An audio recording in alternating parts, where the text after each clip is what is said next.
Udah, Kak. Oke, udah tanpa berlama-lama lagi, halo semua, kenalin Junite 21, di sini sebagai Aslab Sams. Ya, kita akan hari ini akan melakukan asistensi untuk mata kuliah Operation Research. Nanti kita bakal jelasin materi aja, ntar kalau misalnya nanti waktunya mencukupi, kita nanti bisa nanya-nanya. Ya, semoga bisa membantu kalian nanti untuk persiapan UTS-nya. Mungkin tanpa berlama-lama lagi, boleh langsung dimulai aja. Next. Oke, thank you Jun. Mungkin aku yang bakal lanjutin. Sebelumnya mungkin aku share screen sendiri aja Jun.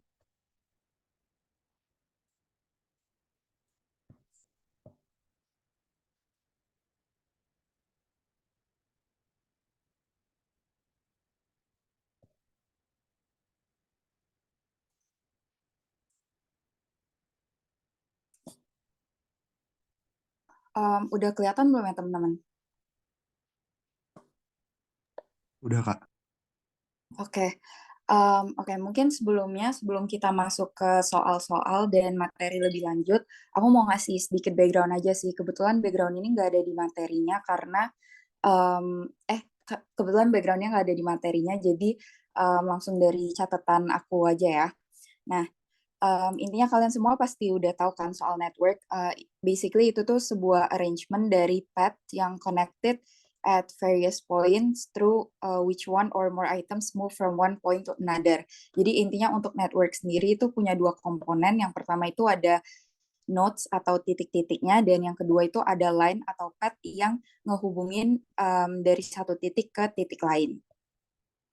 Nah, untuk merepresentasikan network sendiri itu ada tiga cara. Yang pertama itu ada dengan graph, terus yang kedua ada dengan notation, dan yang ketiga ada dengan table. Nah, untuk yang graph itu sendiri, itu juga terbagi jadi dua. Yang pertama itu ada directed, dan yang kedua itu ada undirected. Kalau untuk directed, intinya dia tuh bakalan ada panahnya, jadi dari satu titik ke titik yang lain. Sedangkan buat yang undirected, itu bisa panahnya ada dua, atau nggak ada panah sama sekali gitu. Kemudian untuk yang notation, formatnya itu kayak yang gini. Jadi G sama dengan N, A. Yang mana N-nya itu adalah jumlah nodes-nya, sedangkan A-nya itu set dari directed arcs-nya.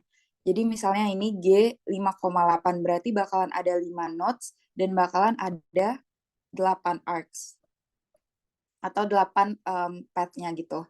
Jadi nanti tinggal kalau misalnya kalian diminta buat notations, nanti kalian tinggal jabarin aja, misalnya N-nya itu ada titik apa aja, misalnya A, B, C, D, E.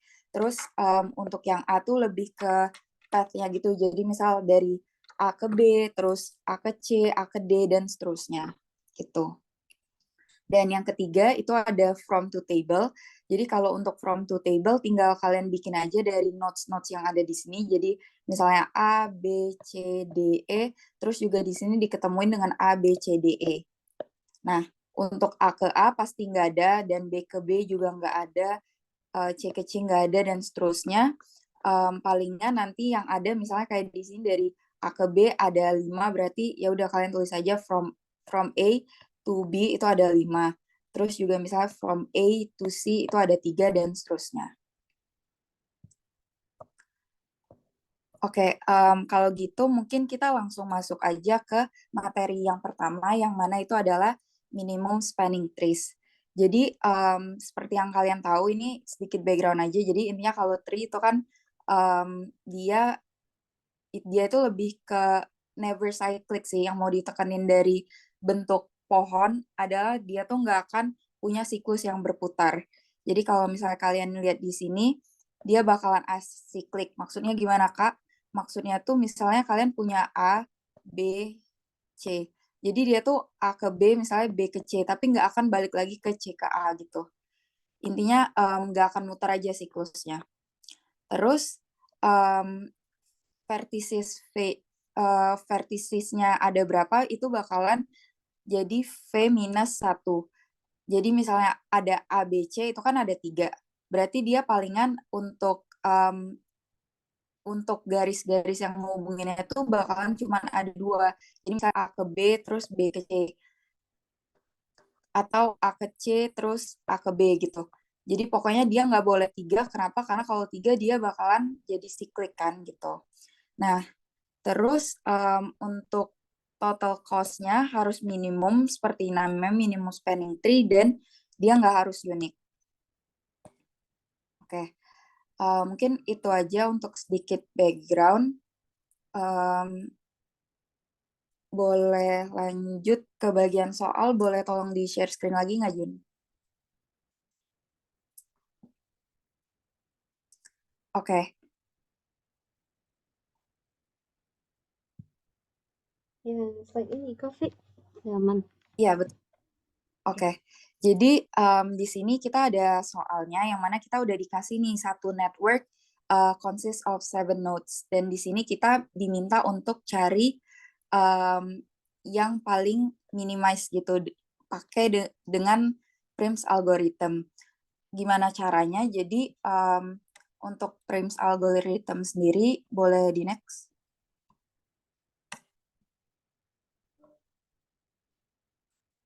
Nah, jadi untuk Prim's algorithm sendiri itu sebenarnya kalian bebas mulainya dari nodes mana aja, karena yang minimum spanning tree tadi kan nggak ada panah ya. Di sini kalau kalian lihat seluruh garis-garisnya tuh undirected. Jadi nggak ada panah yang mengharuskan kalian mulai dari satu titik ke titik yang lain. Jadi kalian boleh nih mulai dari 1 atau 2 atau 3 dan seterusnya gitu. Cuman yang paling mudah pastinya buat mulai dari yang nomor 1 kan. Nah, jadi ya udah misalnya kita start nih dari nomor 1. Kalian tuh tinggal pilih aja antara 1 ke 2, terus 1 ke 4, sama 1 ke 3. Itu kan seluruh cabang yang muncul dari poin nomor 1 gitu. Itu yang paling kecil nilainya yang mana? Antara 16, 35, sama 9. Itu yang paling kecil 9 kan. Berarti ya udah yang kalian pilih itu yang 9. Berarti yang kalian pilih adalah yang nomor 9 gitu. Makanya yang di sini dikuningin. Nah, udah setelah kalian udah dapet nih antara 1 sama 3 udah nyambung. Kalian lanjut lagi. Nah, setelah tadi kan 2 kan belum kesambung.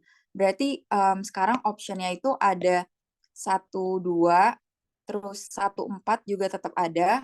Pokoknya yang muncul dari angka 1 yang tadi sama yang muncul dari angka yang baru gitu. Dari yang 3, ini kan muncul 3 ke 4 sama 3 ke 6. Jadi di antara 4 ini, kalian pilih satu yang paling kecil juga. Dan karena di sini yang paling kecil adalah 3 ke 4, berarti kita pilih yang 3 ke 4. Makanya di sini untuk 3 ke 4-nya juga diwarnain kuning gitu. Nah, terus kita udah dapet nih dari 1, 3, sampai 4. Nah, karena 1, 3, 4 ini udah connect, jadi 1, 4 ini kita hapus. Kita nggak boleh pilih 1, 4 lagi, karena kalau misalnya kita pilih yang ini kan siklusnya bakalan ada gitu ya, bakalan muter. Makanya yang ini kita delete. Nah, terus lanjutannya pilihannya yang mana? Yang 1, 2, untuk 2 belum kehubungkan, berarti pilihannya ada yang 1, 2, terus yang muncul dari 3 itu ada yang 22, sama yang muncul dari 4 itu ada yang baru, itu ada yang 12, sama 12, 14, 16, 19, sama 17 gitu. Nah, di antara angka-angka ini kita pilih yang paling kecil, dan yang paling kecil kan 12. Jadi ya udah lanjutannya adalah ke 1, 3, 4, 2 gitu. Nah, kita start lagi dari awal. Kayak yang tadi, karena ini kan udah 1, 3, 4, 2 gitu ya. Nah, untuk yang 1 sama 2 kan udah ke connect juga jatuhnya. Nah, makanya sama yang kayak tadi, untuk yang di sini bakalan kehapus gitu. Karena balik lagi nggak boleh siklik. Jadi di sini kita tinggal punya yang pet yang berasal dari 4, itu ada 14, 19, 17, 22 tetap karena berasal dari 3, sama sekarang muncul yang baru itu adalah 25. Dan di antara 5 ini, yang paling kecil juga adalah yang 14. Makanya di sini lanjut 4 ke 5 gitu. Nah, terus kita start lagi dari awal, kita sekarang udah punya 1, 2, 3, 4, 5. Nah, sekarang untuk selanjutnya berarti yang muncul, yang kita hapus adalah 2 ke 5, karena dari 2 ke 5 tuh udah terkoneksi gitu. Berarti sekarang tujuan kita tinggal ke 6 atau ke 7. Dan yang untuk ke 6 sendiri itu dua-dua masih bisa, terus yang 17 juga masih bisa, yang 19 bisa, 14, 8, udah, itu aja. Nah, jadi di antara kelima angka ini yang paling kecil adalah yang 8. Makanya di sini lanjutannya adalah 7.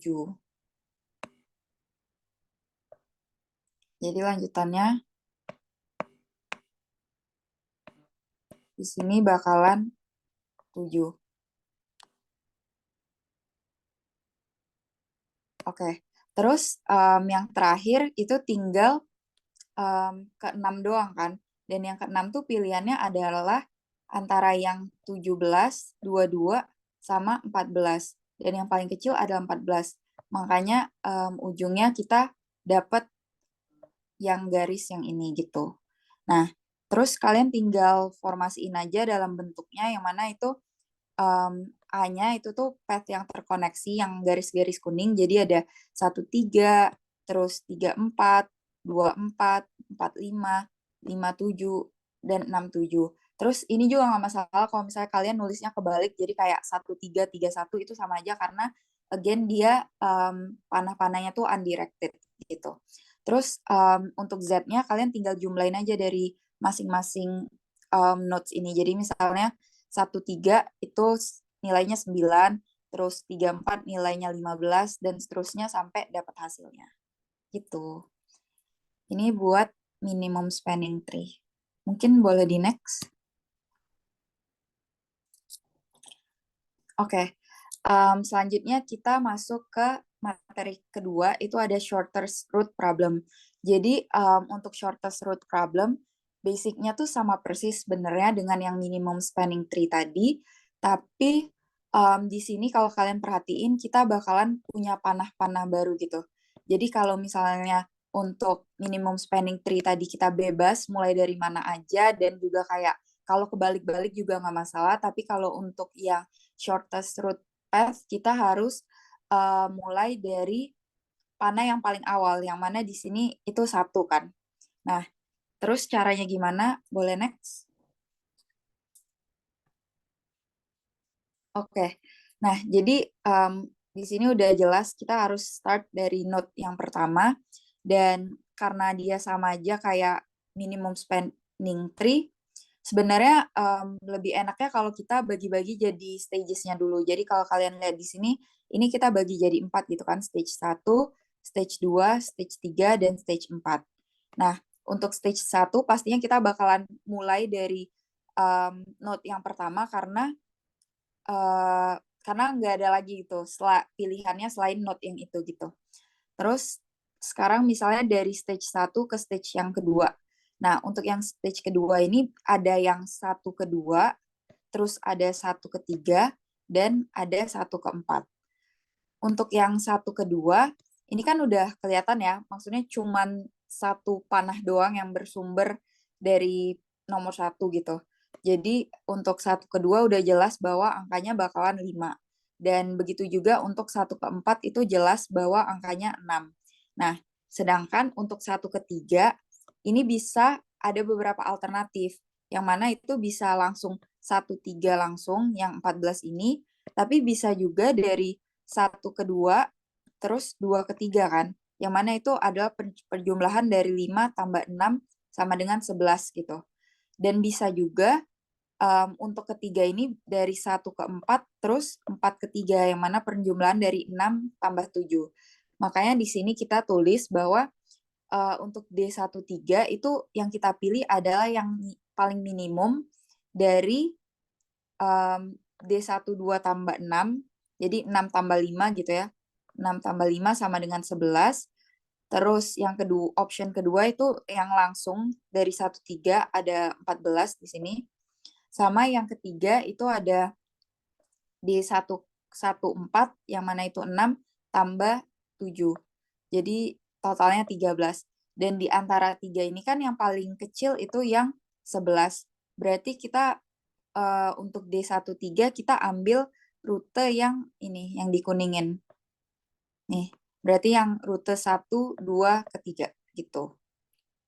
Terus udah nih, untuk yang 1-3 kita udah kelar. Jadi kita lanjut ke stage yang ketiga. Nah, untuk yang di stage ketiga ini, kurang lebih metodenya sama. Untuk stage ketiga kan poin yang dituju tuh ada poin nomor 5 sama poin nomor 6. Jadi kita tulis dulu nih D dari 1-6 sama D dari 1 ke 5 gitu. Nah, misalnya untuk yang D dari misalnya untuk yang dari 1 ke 5 dulu gitu ya. Nah, untuk 1 ke 5 nih kan bisa dari 1, 2, 5 langsung. Jadi yang ini D12 tambah 12, ini yang berarti yang ini nih. D12 tambah 12, yang mana itu berarti totalnya 17. Terus bisa juga yang D13 tambah 2, yang ini berarti D13 bentar. Oh, sorry. Buat yang 5 ya. Berarti buat yang 5 ini tadi yang 12 tambah D12 tambah D12 berarti totalnya 17. Terus D13 tambah 2 berarti totalnya 13 kan? 13. Terus sama yang D16 langsung. Ini salah tulis deh kayaknya, Jun. Oh ya, udah dikoreksi aja. Oke, ini wait, ini aku koreksi dulu ya, guys.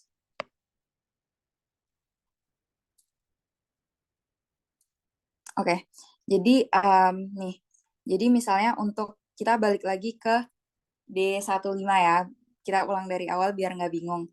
Jadi misalnya ini dari 1 ke 5, terus ini kan optionnya banyak, bisa muncul dari panah yang ini, bisa muncul dari yang ini, atau bahkan bisa muncul dari yang ini gitu ya. Nah, untuk yang ini sendiri kalian tinggal jumlahin aja nih, misalnya 12 tambah D12 yang mana 5, berarti kan 17 gitu ya. Terus juga bisa yang lewat 1-3 gitu. Lewat 1-3, lewat terus tambah 2. Berarti 1-3 tadi kan kita udah dapat ya, yang mana itu sama dengan 11. Berarti 13 gitu. Sama yang terakhir itu kalian bisa lewat yang ini, berarti yang mana itu 1 tambah 14. Jadi 5 tambah 6, 11 tambah 3 tambah 1, 14 gitu. Nah, di antara semua yang ini, yang paling kecil adalah 13 kan. Berarti kita ambil yang 13 di sini. Berarti kita ambil jalan yang 1, 2, 3, sampai ke 5 gitu. Itu untuk D15. Nah, terus untuk note selanjutnya itu ada D16. Jadi untuk D16 juga caranya sama. Kalian tinggal cari yang paling minimum dari, nah, untuk yang 16 ini kan kalau kalian lihat berarti panahnya bisa dari sini, bisa dari sini, bisa juga dari sini kan. Nah, untuk yang yang pertama berarti nilainya 12 tambah 12 gitu. D12 tambah 12. Berarti 12 tambah 5. Yang mana itu sama dengan 17. Terus yang kedua itu bisa lewat sini. 3 tambah D13 gitu. D13 berarti D13 berarti 11 tambah 2 tadi. Berarti ini bakalan jadi 13. Sama yang terakhir itu ada D1 sama yang terakhir itu ada ini nih. Sama yang terakhir itu ada D14. Nah, untuk D14 sendiri berarti 6 tambah 9. For the shots, pointing out that not all fell for thousands of dollars. They did 8 million. Oke, 6 tambah 9 itu 15. Ya udah, di antara tiga ini yang paling kecil adalah 14. Berarti kita bakalan rutenya dari 1, 2, 3, 6 gitu. Nah, terus sekarang masuk ke stage keempat gitu. Stage keempat itu tujuan kita cuman 7 doang kan. Jadi di sini cuman D dari 1 ke 7, dan untuk ke 7 itu bisa dari dua option. Bisa lewat 5 atau bisa lewat si 6. Nah, kita tinggal tentuin aja nih kalau misalnya dia lewat D15, kalian masukin nilai yang dari D15 tadi 13. Berarti 13 tambah 3 itu sama dengan 16. Terus kalau misalnya kalian lewat yang 16, berarti nilainya 14. 14 tambah 4 itu berarti 18. Dan yang paling kecil adalah 16. Jadi udah kelihatan kalau misalnya alurnya bakalan 1, 2, 3, 5, sampai 7. Berarti yang untuk minimum spanning tree-nya yang rute yang dikuningin ini. Untuk shortest route problem-nya rute yang dikuningin ini. Gitu. Udah sih, mungkin boleh dilanjut sama teman-teman aslab yang lain.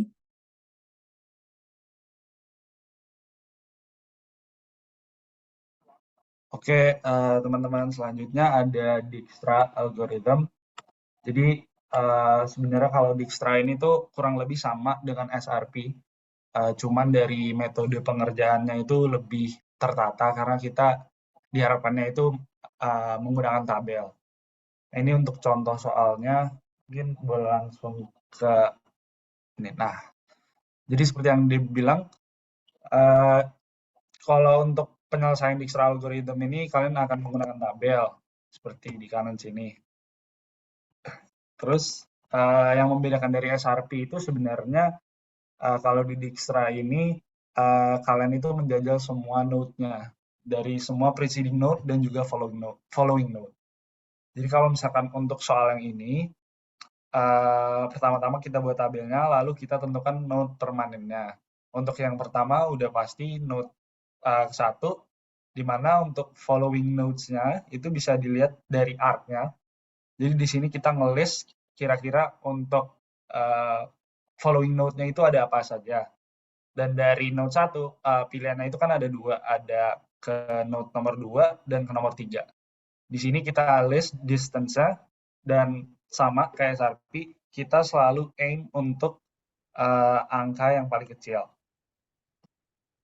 Nah, kalau misalkan kita udah milih untuk iteration yang pertama, iteration yang ke-0, sorry. Dan di sini terpilih dari node 1 ke node 2 dengan distance 5. Di iteration yang selanjutnya itu kalian bisa nulis node permanennya jadi 1 dan 2. Nah, untuk arc-nya ini nantinya akan menyesuaikan karena arc yang 1 ke 2 udah terpilih, jadi otomatis untuk arc yang berikutnya itu dari 2 ke 5 ini atau 2 ke 3. Tapi karena 3 ini belum terpilih sebagai node permanen, jadi di sini masih kita sertakan nih di arc-nya 1 ke 3. Nah, untuk distance-nya untuk 1 ke 3 masih sama kayak yang pertama, 6. 1 ke 3, 6. Nah, yang 2 ke 3 dan 2 ke 5 ini distance-nya itu dijumlah dengan preceding node-nya, preceding distance dari node yang sebelumnya. Jadi kalau misalkan arc 2 ke 3, itu kan berarti alurnya itu dari 1 ke 2, baru 2 ke 3 atau 2 ke 5. Jadi 2 ke 3, 7 ini dapat dari mana? 7 itu dapat dari 1 ke 2 yang distance-nya 5, ditambah 2 ke 3 yang distance-nya 2 di sini. Dan untuk yang 2 ke 5 sama, distance-nya dapat dari mana? 1 ke 2, 5, 2 ke 5, 13, jadi 18. Nah, di sini kan ternyata yang terpilih itu 1 ke 3. Karena distance yang paling rendah. Ingat ya, selalu aim yang paling rendah, guys. Jadi, untuk iteration yang kedua, yang selanjutnya, kita bisa list di node permanen 1, 2, dan 3. Nah, berarti kan sebenarnya,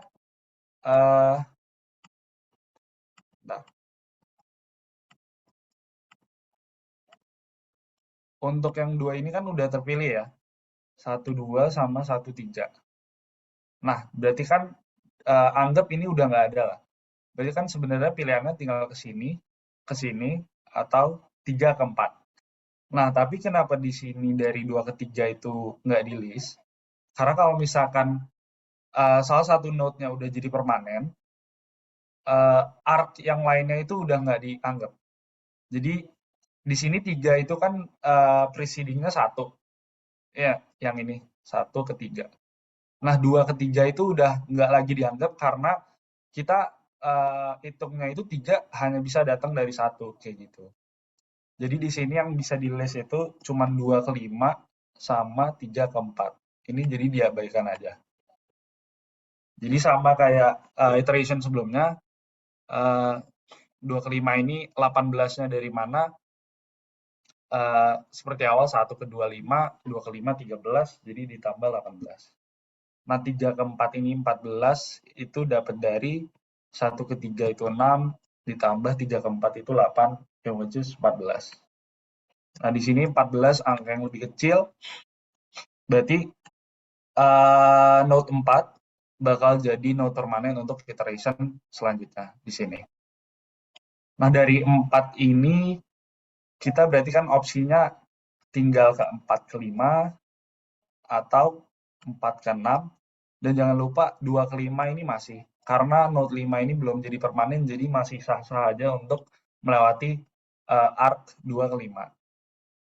Prosesnya kurang lebih sama, kita hitung kembali dari 2 ke 5 itu 18 masih sama 5 plus 13. 4 ke 5 ini datang dari 14 ini ditambah distance-nya berapa dari 4 ke 5? 2. Berarti 14 tambah 2 ini. Jadi 16. Dan kalau 4 ke 6 masih sama juga. Distance terakhir 14 sampai 4 ditambah 7 sama dengan 21. Nah, ini selalu aim untuk angka yang paling kecil. Nah, di sini dapat 16. Dan untuk node permanen selanjutnya berarti kan 5. Di sini bisa di list lagi 5. Nah, sisanya itu hanya berarti 5 ke 6 sama 4 ke 6. Nah, kenapa, ingat lagi ya guys, kenapa 2 ke 5 ini udah diabaikan? Karena node 5 ini udah jadi permanen.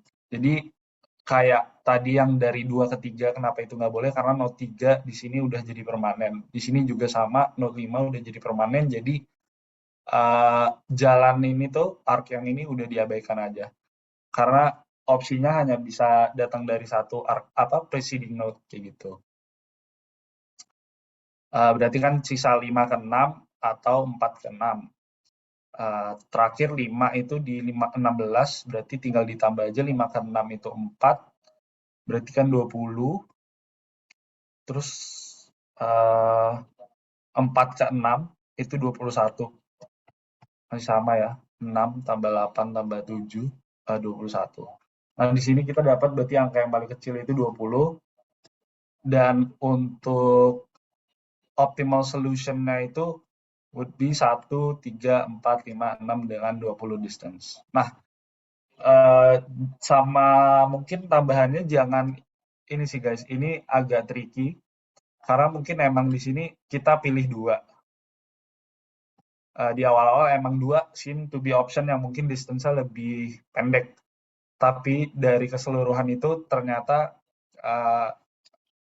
distance yang terpendek itu melewati nomor 3. Jadi jangan terkecoh sama walaupun kita sempat memilih 2 sebagai node permanennya. Kayak gitu. Mungkin untuk distra kayak gitu boleh next.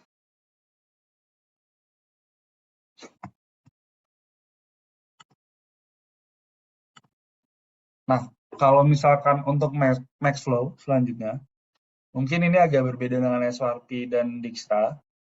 Kalau untuk max flow itu mungkin kita bisa analogikan atau misalkan logikanya ya, itu kita mau ngirim logistik dari O ke T. Jadi anggap misalkan ini pabrik dan T ini final destination-nya atau mungkin warehouse gitu. Dan A, B, D, dan C ini sebagai tempat pemberhentian gitu dari final destination. Boleh next. Mungkin logikanya seperti itu sih guys. Bedanya dengan SRP sama Dijkstra. Jadi di sini kita bukan nyari yang terkecil, malahan kita mencari yang maximum flow. Karena kalau misalkan dianalogikan warehouse, kita pengen nih gimana caranya untuk ngirim barang sebanyak mungkin ke tujuan akhirnya. Mungkin logikanya kayak gitu ya untuk max flow. Nah, di sini mungkin ini salah satu contoh yang simpel dari max flow. Tadi kan di sini 5, di sini 4, 5. Ini abaikan nolnya ya. Nah, maksud dari 4 dan 5 itu bukan network ya. Jadi itu kapasitas. Jadi kalian ngelihatnya sebagai distributor yang ingin mengirim barang ke T. Nah, misalkan dari O ke T melewati B, tadi kan di sini 5. Nah, itu kapasitas yang bisa lewat dari sini itu hanya 5 dan tidak bisa berulang kayak gitu. Dan kalau dari O ke A ini 4, berarti untuk ngirim barang dari O ke A itu hanya bisa 4 kayak gitu. Nah, jadi kalau misalkan nih, kenapa maksimum capacity-nya bisa 5 plus 4? Jadi di sini kan kapasitasnya 5, sini 5, sini 5. Nah, kalian ngirim barang dari O ke B sebanyak 5, berarti kan di sini udah nggak bisa lagi nih, kapasitasnya udah jadi 0. Dan dari B ke D, kebetulan kapasitasnya juga 5, jadi pas, udah nggak bisa lagi. Dan terakhir dari D ke T, kapasitasnya juga 5, jadi udah nggak ada barang yang bisa lewat lagi. Jadi semua di sini tuh maksimal. Jadi untuk mengirim 5 barang dari O ke T itu semuanya semuanya itu maksimal dan nggak ada sisa kapasitas yang bisa digunakan lagi. Nah, mungkin kalau misalkan contohnya gimana, misalkan ada sisa gitu. Ini kan di sini kapasitasnya 5 ya guys. Sama sini 5, 5. Nah, kalau misalkan kita mau ngirim barang dari O ke T lewat O ke A, terus D ke T, berarti kan ini 4, berarti dari O ke A ngirim 4, dari A ke D ngirim 4. Nah, dari D ke T ini kan kapasitasnya 5. Nah, tapi dari A ke D, barang yang dikirim itu cuma 4 dan cuma bisa 4. Berarti kan otomatis dari D ke T itu nggak mungkin ngirim 5 kan? Karena barang yang masuk dari A ke D aja cuma 4 gitu. Nah, berarti kan di sini D ke T itu masuk 4 dari 5. Berarti di sini itu bukan 0, di sini itu 1. Dan 1 ini jadi kapasitas yang tersisa gitu. Jadi kalau misalkan kalian mau ngirim 1 dari O ke T, itu bisa. Berarti di sini kan kapasitasnya berkurang 1 kan masing-masing, jadi 4. Jadi 4. Nah, di sini jadi 0. Tapi ini nggak maksimal, kenapa? Karena jadi ada penggunaan apa jalur, tapi nggak maksimal kayak gitu loh. Karena ada kapasitas yang tersisa. Makanya kenapa OBDT ini yang dipilih? Karena kalau misalkan kita langsung ngirim 5 barang, 5 barang, 5 barang, itu semuanya tersisa 0 kayak gitu. Nah, ini sama OCT, kurang sama kayak OBDT, ngirim 4 barang, kapasitasnya juga 4, terus ke sana juga 4 kayak gitu. Jadi yang bisa masuk dari O ke T itu 5 plus 4, jadi 9 unit. Gitu. Misalkan kasus lainnya. Kasus lainnya, misalkan di sini 4, di sini 3. Terus memang cuman ini opsinya. Berarti eh dari O ke T lewat C itu nggak mungkin bisa masuk 4 karena dari C ke T itu kapasitasnya cuma 3 ini. Jadi kalau misalkan dari O ke T lewat C itu otomatis di sini itu sisa 1, di sini jadi 0. Jadi barang yang lewat dari C ke T itu tetap 3, tapi kapasitas dari dari O ke C ini sisa 1 karena udah lewat 3 kayak gitu. Cuman nggak bisa jadi 4 karena kapasitas di sini 3. Itu mungkin kasus lainnya. Mungkin bisa next Jun ke contoh yang lainnya. Nah, ini untuk max flow min cut. Sebenarnya sama, tapi mungkin ini lebih kompleksnya ya, bentuk grafiknya. Mungkin boleh next.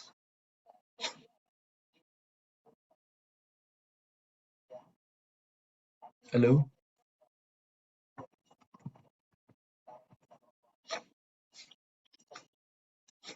Nah, max flow min cut ini sebenarnya kurang lebih sama, cuman bedanya untuk min cut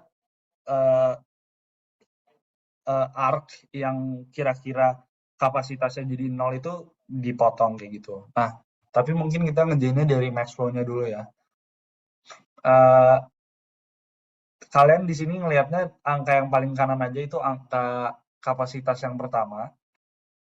Jadi dari A ke B itu 9, dari B ke D itu 4, dari D ke Z itu 5. Bentar ya, Jun, boleh tolong refresh PPT-nya nggak? Tadi gue masukin gambar di slide ini. Nah ya.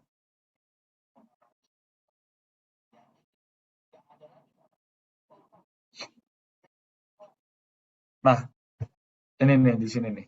Ini yang graf originalnya ya. Jadi di sini 9, di sini 4, sini 5, sini 6, dan seterusnya.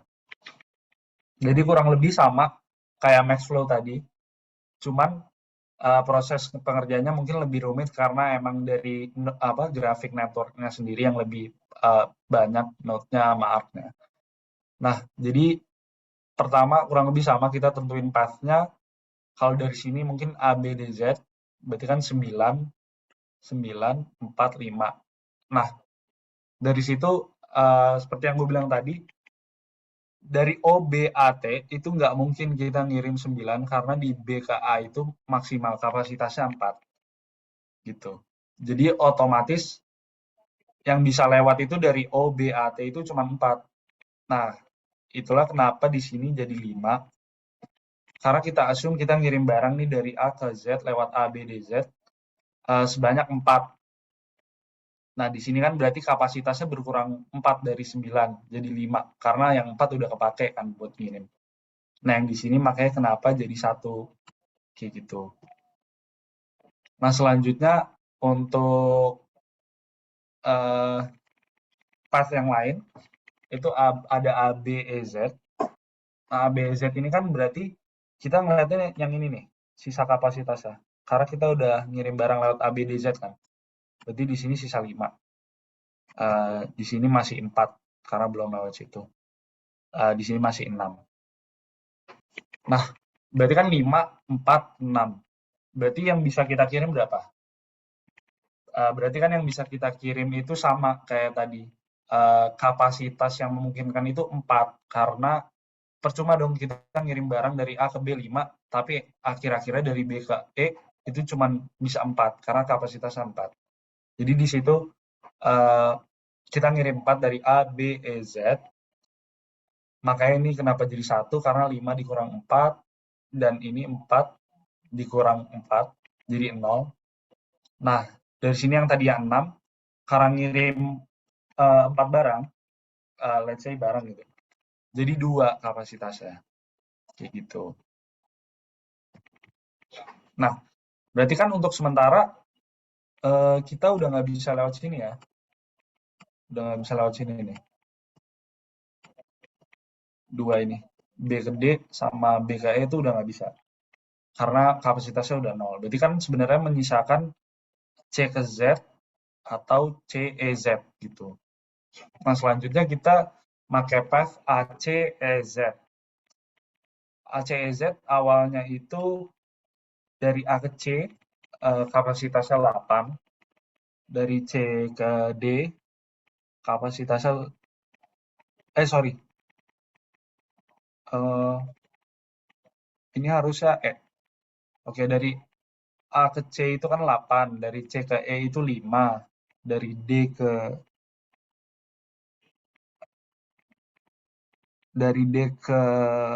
Z, sorry, itu kan sisa 2. Karena tadi udah sempat lewat A, B, E, Z kan, yang nilainya 4, jadi dari 6 kurang 4, jadi 2 sisa kapasitasnya. Nah, berarti kan di sini 8, 5, 2. Berarti yang bisa lewat dari A, C, E, Z berapa? 2 kan? Karena nggak mungkin kita ngirim 8, ending-endingnya di E itu bottleneck cuma bisa ngirim 2. Jadi mending kita ngirim 2 dari awal, makanya dari 8 dikurang 2 jadi 6, 3 dikurang 2 jadi 5, terus 2 dikurang 2 jadi 0. Nah, di sini berarti udah nggak bisa digunakan lagi nih. Nah, berarti kan jalan path yang tersisa itu tinggal A, C, sama Z. Nah, dari A, C, sama Z, A ke C itu berarti sisa 6. Karena tadi udah ngirim 2 kan, A, C, E, Z di sini. Nah, dari C ke Z itu 3, masih 3. Karena belum ada yang ngelewatin C langsung ke Z. Jadi kan A ke C ini 6, C ke Z itu 3, otomatis maksimal yang bisa kita kirim itu cuma 3. Makanya di sini 6 dikurang 3, jadi 3. C ke Z yang kapasitasnya 3, digunain untuk ngirim 3, jadi 0. Nah, di sini berarti udah nggak bisa lewat, udah semua. Terus berarti kan yang kekirim jumlahnya ABDZ 4, ABEZ 4, ACEZ 2, ACZ 3. Ini tinggal dijumlah aja, makanya jadi 13. Nah, kalau yang di-cut itu kalian nyari apa ya bahasanya? Garis atau arc yang satu area gitu. Nah, kenapa ini nggak ke-cut? Karena nggak bisa kita batas cuma nge-cut sampai sini doang nih. Karena kan di sini CKE itu kan belum keblok kan. Bahasanya kalau misalkan udah jadi 0 itu udah block. Nah, kalian nggak bisa nge-cut kayak gini. Karena CKE itu masih ada kapasitas yang bisa lewat kayak gitu. Makanya kenapa yang di-cut itu sini. Karena tiga arc yang kena dari cut ini tuh emang udah nggak bisa ngirim barang lagi ya. Atau alias kapasitasnya udah jadi 0 kayak gitu. Kalau mungkin kalau untuk max flow min cut kayak gitu sih teman-teman. Gitu. Mungkin boleh lanjut ke yang selanjutnya.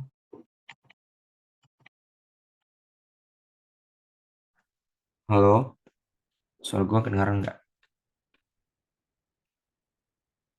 Masuk.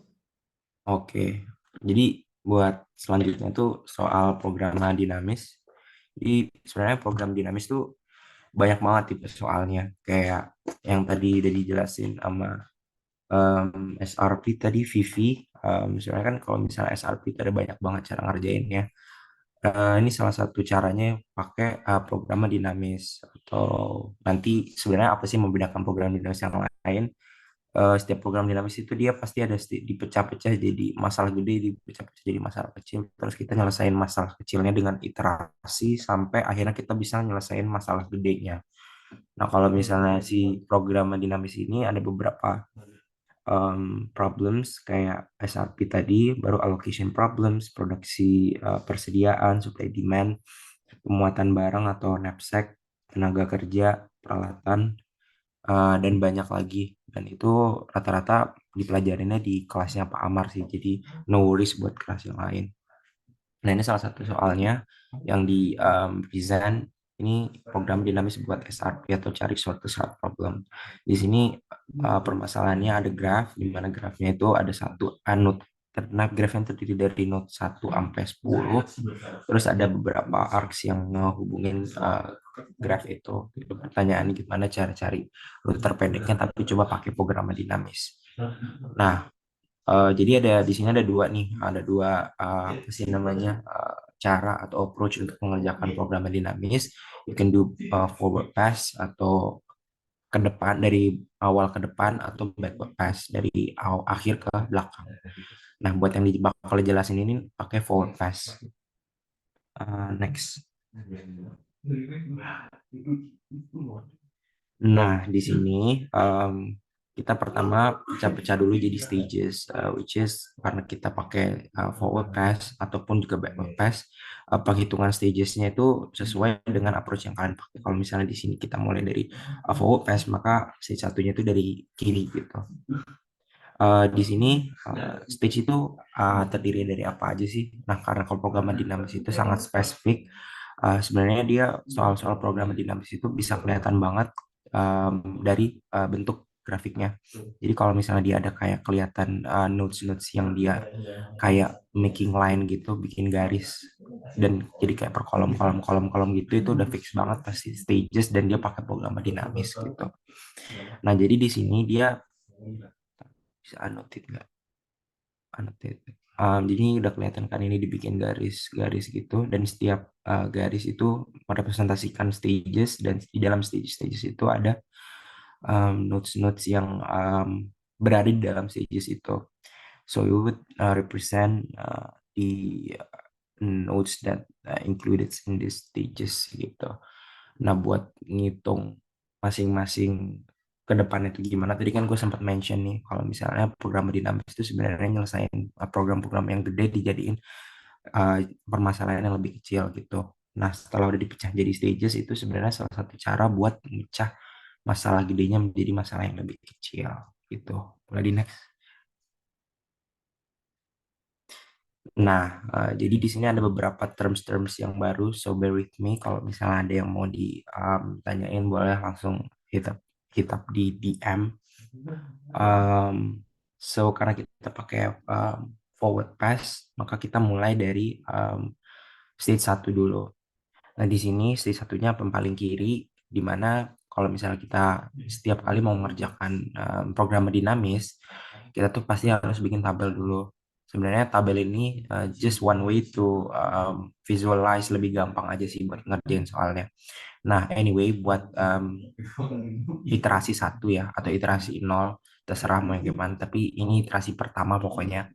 Iterasi pertama itu agak-agak beda sama yang lain, karena kalau di tabel yang pertama, dia itu selalu source-nya doang. Dan dari source itu, karena source itu cuma satu, berarti cuma ada 3 row gitu, menuju ke 2, 3, dan 4. Berbeda kalau misalnya nanti di stage selanjutnya yang mungkin source-nya bisa 2 atau 3, menuju ke mungkin 1 atau ketiga, keempat gitu destinasinya. Jadi kalau mau buat breakdown components-nya, pertama tulis dulu tujuan dari poin sebelumnya. Jadi kalau misalnya sebelumnya kita bilangnya from to table, sebenarnya karena ini kita pakai forward pass, kita pakainya to from table. Terus dibalik, jadi kalau misalnya from to itu maksudnya dulu kolom baru tabel, sekarang to from, jadi yang di kolom itu to, yang di row to table, from gitu. Ya. Nah, jadi di sini pertama tulis dulu dari source-nya 234 menuju ke F1, menuju ke destinasinya 234 dari source-nya 1, kebalik, sorry. Nah, terus masing-masing F1 itu apa? F1 itu sebenarnya function yang menuju ke 2, 3, dan 4 dari S atau 1 gitu. Di situ harganya kan bisa kelihatan ada 80, 70, 50. Dan X1 star itu maksudnya apa? Jadi dari rute menuju rute yang dari 1 yang paling apa sih namanya, paling paling optimal itu pakai dari node yang mana. Dari situ kan dia ngomongnya vertex 1. Vertex itu nama lainnya node. Node itu ada beberapa nama lain, ada node, points, vertex itu sama semua. Next. Nah, jadi sekarang kita ke stage 2 atau kita geser ke kanan sekali. Tadi kan dari 1 ke 2, 3, 4. Sekarang 2, 3, 4 ke 5, 6, 7. Nah, tadi kan gue sempat mention tentang from to table. Nah, tapi kalau misalnya buat forward pass, kita pakainya to from table.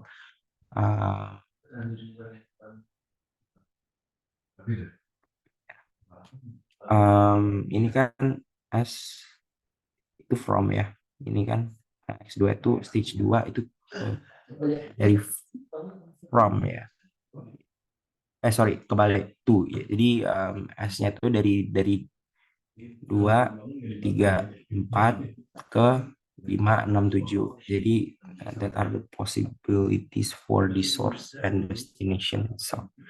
Jadi itu possibility yang mungkin dari source, dari tujuan, dari sumber ke tujuan di per masing-masing stage. Nah, kalau misalnya udah kita bikin nih tabelnya dari to from table-nya, barulah kita bisa isi masing-masing sel-sel dari to from table-nya. Nah, inilah sebenarnya bakal agak tricky part-nya, jadi bear with me. Di sini kenapa dia dapat 130, 195, 130 lagi yang ini. Itu dari mana angka-angkanya. Jadi pertama yang dikerjain ini dulu, bagian sini dulu. Yang kanan ini coba hirauin dulu aja. Jadi yang di sini misalkan karena kita pakai from to table atau kita bacanya dari atas ke bawah gini aja ya. Jadi misalkan 2 kali 5. Nah, dari 2 ke 5 di sini kan harganya kalau tertera di soalnya tuh 50 kan. How come kita bisa dapat 130? Jadi sebenarnya karena dia ini iterasinya itu dia ngikutin hasil optimal dari iterasi sebelumnya atau dari stage 1. Karena stage 1 itu di iterasi pertama nggak ada stage 0, maka stage 1 itu sebenarnya ya udah itu iterasi aja nggak ada ngikutin stage 0. Sedangkan kalau stage 2 itu dia melangkahi stage 1 ada setelah stage 1. Nah, untuk menghitung stage 2 kita harus selesai dulu stage 1-nya. That's why tadi kalau menyelesaikan permasalahan lebih gede harus menyelesaikan permasalahan lebih kecil-kecil. Nah, tadi kita sudah selesaikan stage 1, sekarang kita stage 2. Untuk menyelesaikan stage 2, kita revert back to stage 1. Jadi kalau misalnya udah kita nulis ini, ada rumusnya ini sebenarnya sih rumus doang yang ini ya. Kayaknya gue ngomongnya terlalu cepat ya. Ini kan ada functionnya ya. Jadi function ini tuh sebenarnya ngedefine apa yang bakal di dalam sel ini. Jadi intinya ya cara bacanya yang bakal di dalam sel ini atau function akhirnya atau jarak biaya terakhirnya itu sama dengan biaya sebelumnya, biaya terbaik sebelumnya ditambah dengan biaya di saat stage itu. Intinya gitu cara bacanya. Nah, 130 itu dapat dari mana? Tadi kan dibilang kalau misalnya biaya terbaik sebelumnya ditambah dengan biaya saat di stage itu kan. Nah, untuk 2 ke 3 berarti kan sama dengan biaya terbaik untuk menuju kedua, ya kan? Jadi biaya terbaik menuju kedua itu berapa? Sama biaya untuk 2 ke 5, biaya dari 2 ke 5.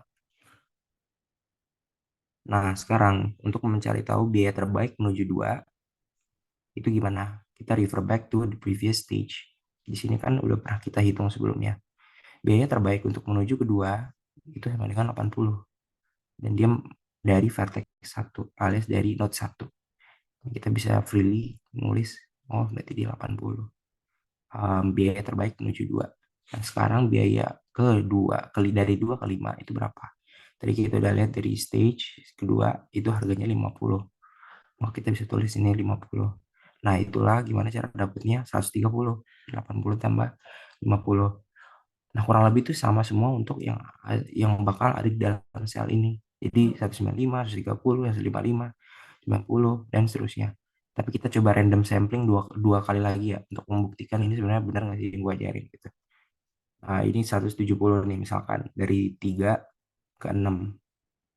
Tadi kan rumusnya functionnya itu adalah untuk menghitung biaya terbaik dari 3 ke 6 sama dengan biaya terbaik yang menuju ke 3 ditambah dengan biaya dari 3 ke 6 itu sendiri, ya kan? Jadi biaya terbaik dari yang sebelumnya sampai dengan 3 ditambah dengan biaya dari 3 ke 6 itu sendiri.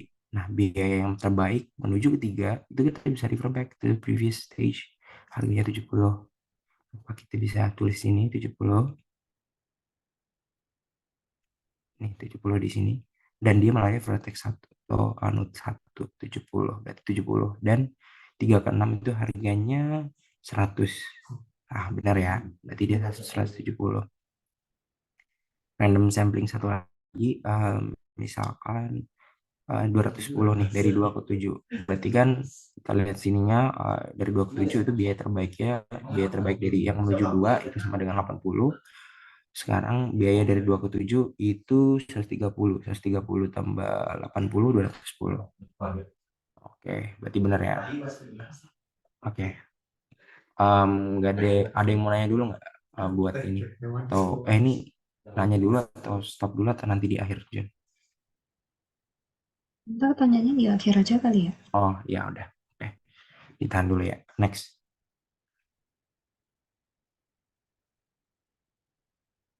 Oke, nah buat selanjutnya, karena tadi yang gue ajarin itu sebenarnya konsepnya, dan ini tuh iterasi, algoritma itu bakal sama aja. Kayak urutannya, pengerjaannya juga bakal sama aja.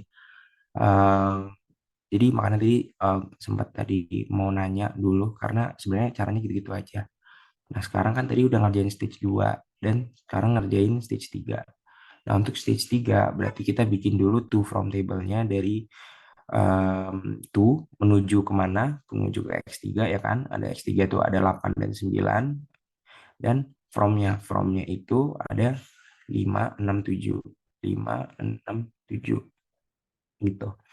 Nah di sini kita kerjain lagi nih sel-selnya sama, ini gue random sampling aja, berarti yang 290 nih dari 5 ke 8, biaya yang terbaik dari 5 ke 8. Oh, gue lupa explain satu hal. Tadi yang bagian optimal solution ya. Di sininya tadi kita udah lupain. Jadi 5 ke 8. Misalkan tadi kita 5 ke 8, hitungannya berarti biaya yang terbaik menuju ke 5 dan harga 5 ke 8 itu sendiri. Berarti kita bisa refer back to the previous stage. Kalau misalnya biaya terbaiknya itu, nah ini yang gue lupa jelasin. Ini kan tadi kita udah ngerjain ya yang di sini, bagian sininya ya. Terus tadi gue sempat bilang kita lupain ini aja dulu ya, gitu. Tapi kenapa tadi dilupain dulu? Karena setelah udah dihitung semua di dalam kotak ini, barulah kita bisa mengerjakan yang tadi kita lupain. Nah, itulah optimal solution di stage 2 sebenarnya. Jadi di optimal stage di stage 2 itu sebenarnya perhitungannya gimana?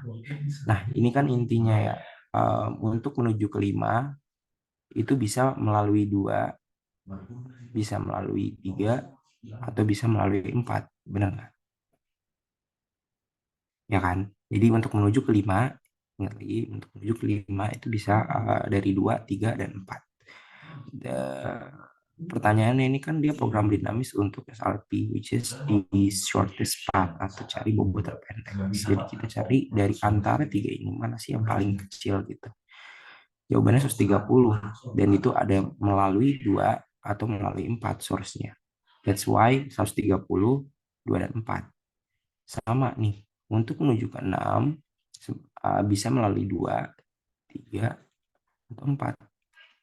Untuk menuju ke 6 dari 2, 3, 4 kita main terpendek kan. Makanya itu kita pilih yang 90, karena dari 155, 170, dan 90 yang paling kecil itu 90. Maka optimal solution-nya itu ya 90 dengan melalui rute 4, karena kan si 90 ini milik dari 4 gitu, alias rute 4 ke 6 itu 90, rute ketiga ke 6 itu 170, rute kedua ke 6 itu 155. Nah dari ketiga rute itu yang paling pendek kan 90 alias rute 46. Maka optimal solution-nya untuk menuju ke 6 ya udah langsung aja 4.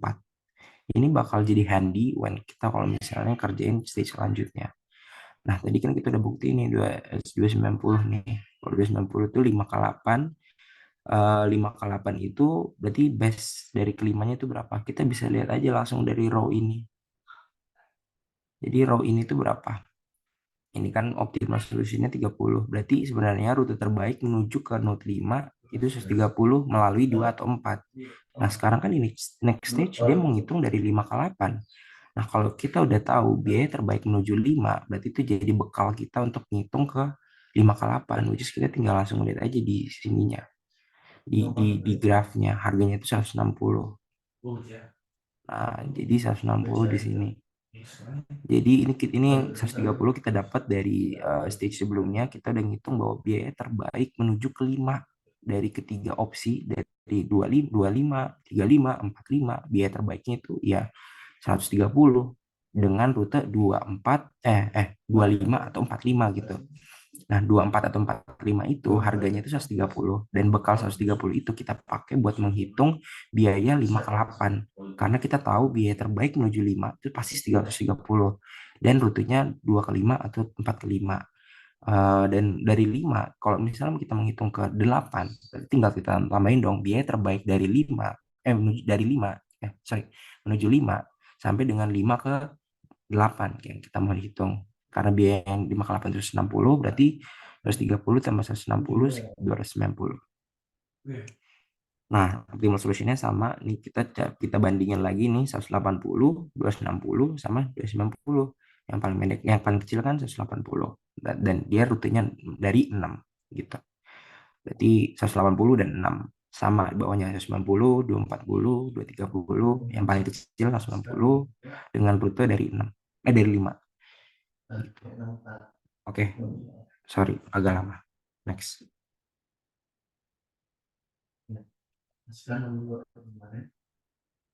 Ada 34 ya ini.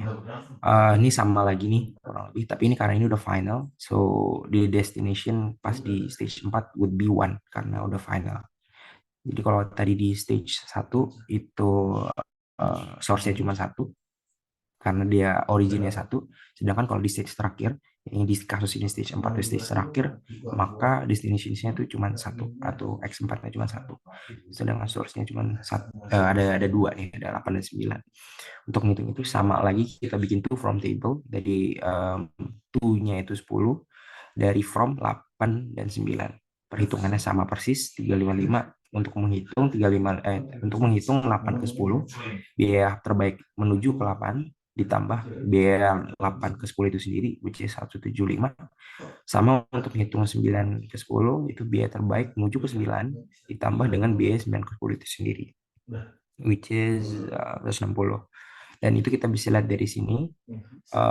Berarti untuk menghitung itu 8 ke 10 kita lihat ini 8 ke 10 biayanya paling terbaiknya itu dari 180 ditambah dengan 175.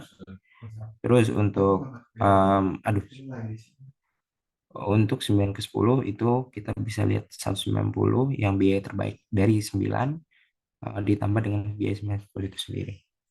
Di 190 tambah 160 350. Terus kita bisa bandingin optimal solutionnya menuju 10 itu berapa ya 3555 dan 350 kecil lebih kecil 350 berarti kita pilih 350 dengan rutenya tadi dari 9 karena 350 itu kepemilikan rute 910. Oke, next. Nah, jadi basically kayak gini in general kita tuh ngerjain ada 4 stage gitu. Di mana 4 stage itu kita masing-masing menghitung rute dari to dan from gitu. Dan sama nih ini juga to from sampai di akhir. Nanti kalau misalnya kita mau cari rutenya nih, gimana cara ngitung rutenya? Terus kita udah ngitung tabelnya semua, udah sampai selesai destinasi, gimana cara cari tahu rutenya Kak? Gitu. Ini kita kan mau ke 10. Akhirnya ke 10. Di sini kita bisa mulai dari awal atau dari akhir, sebenarnya sama aja. Tapi kalau misalnya kita mulai dari akhir nih, misalkan dari 10, berarti kan kita tulis dulu 10 nih di awal. 10. Dari 10, optimal solutionnya itu pasti dari node 9. Nah, terus kita cari tahu nih, node 9 itu mana sih rute terbaik yang menuju 9? Katanya di sini 5. Oh, 5 rute terbaiknya. Gitu. Terus yang menuju ke 5 itu dari mana sih gitu? dari 5 katanya bisa 2 atau 4, sama aja. Jadi seri gitu. Jadi dari 2 atau dari 4. Gitu. Nah, sekarang kita bandingin nih. Kalau misalnya dari 2 itu langsung ke 1. Nah, berarti 1 dan 4 pun juga dari 1 bisa. Nah, ini optimum path-nya ada 2 berarti. Ini tinggal dibalik aja. Berarti 1, 2, 5, 9, 10 atau 1, 4, 5, 9, 10. Tuh. Dah, next. Nah, kurang lebih inilah harganya. Berarti 1, 2, 5, 9, 10 sama 1, 4, 5, 9, 10. Oke, next. Ini bahasa apa sih namanya? Kalau nggak pakai tabel. Tadi kan sempat bilang di awal kalau misalnya pakai tabel itu cuma salah satu buat visualisasi, tapi ini cuman kayak penulisannya ya. Jadi basically start dari node 1, terus setiap stage ngitung distance-nya. Jadi ini ngecek semuanya 1, 1, 2, 1, 4, 1, 3. Stage ketiga dia ngitungnya 1, 6 sampai 1, 5. Stage 4 itu 1, 7. Dan kalau misalnya kenapa di sini ada min, karena kita menuju ke 3, dan menuju ke 3 itu ada 3 sumber nih, bisa dari 1, 3, bisa 2, 3, atau 4, 3 nih.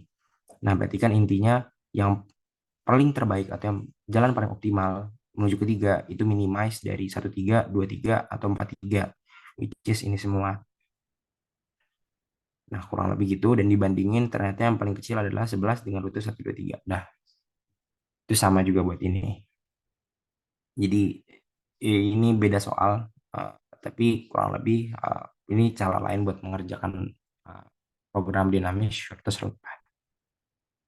Oke, sorry lama. Oke, jadi gue bakal lanjutin materi Markov chains. Ini udah ganti lagi. Jadi kalau untuk definisinya sendiri, Markov chain itu sebenarnya sebuah mathematical model yang dimana itu berbentuknya sebuah sistem yang dimana itu dapat berubah dari satu waktu ke waktu lainnya gitu. Terus juga Markov chain ini tujuannya sebenarnya bisa untuk memprediksi keadaan di masa depan kayak gitu. Cuman karakteristiknya itu dengan syarat harus menghitung atau kalkulasiin keadaan kita sekarang, bukan keadaan sebelumnya. Kayak gitu.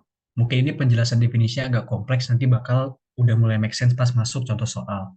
Dan juga untuk aplikasinya sendiri, Markov Chain ini dia bisa banyak untuk stock price, withdrawal forecasting, sampai juga SEO, dan juga bisa dipakai untuk decision making sama optimisasi di operation research sama game theory itu sendiri. Next. Nah, ini ada beberapa kosakata yang perlu dihafalin dan dipahamin banget kalau pengen ngerjain Markov chains. Yang pertama tuh ada stage. Jadi stage itu tuh gampangnya keadaan. Contohnya aja mungkin sebuah kota. Jadi ada stage ABC artinya kota ABC kayak gitu. Dan transition ini hubungannya erat dengan stage. Transition itu maksudnya probability. Jadi maksudnya probability, maksudnya orang pindah dari A ke B atau dari stage A ke B itu berapa. Kayak gitu. Nah, habis itu kosakata berikut itu transition probabilities. Yang dimana transition probabilities ini berbentuk sebuah square matrix. Yang dimana nanti barisnya itu tuh sebagai keadaan startingnya dan juga kolomnya itu nanti melambangkan sebuah keadaan pada saat terakhirnya. Kayak gitu. Dan selanjutnya itu ada state diagram. State diagram ini sebenarnya untuk mempermudah perhitungan dari transition probabilities-nya. Jadi yang awalnya bentuknya sebuah matrix, square matrix, itu kita buat sebuah grafik kayak gitu. Mirip kayak tadi SRP. Jadi dari satu poin ke satu poin yang ada garisnya kayak gitu. Kalau untuk transition matrix itu sama tadi, yaitu berupa transition probabilities, tapi bentuknya kita rubah ke dalam sebuah matrix untuk kita melakukan kalkulasi. Next. Nah, ini ada beberapa step by step untuk ngelakuin atau implementasiin Markov chains. Jadi yang pertama itu kita define stage-nya, atau bisa dibilang juga kita define keadaannya itu gimana sih. Yang kedua itu determine transition probabilities-nya, yaitu perpindahan dari stage ke stage itu berapa persen. Next-nya itu kita buat transition matrix ya. Jadi probability persen dari stage-nya tadi itu kita buat ke dalam sebuah matrix kayak gitu, square matrix.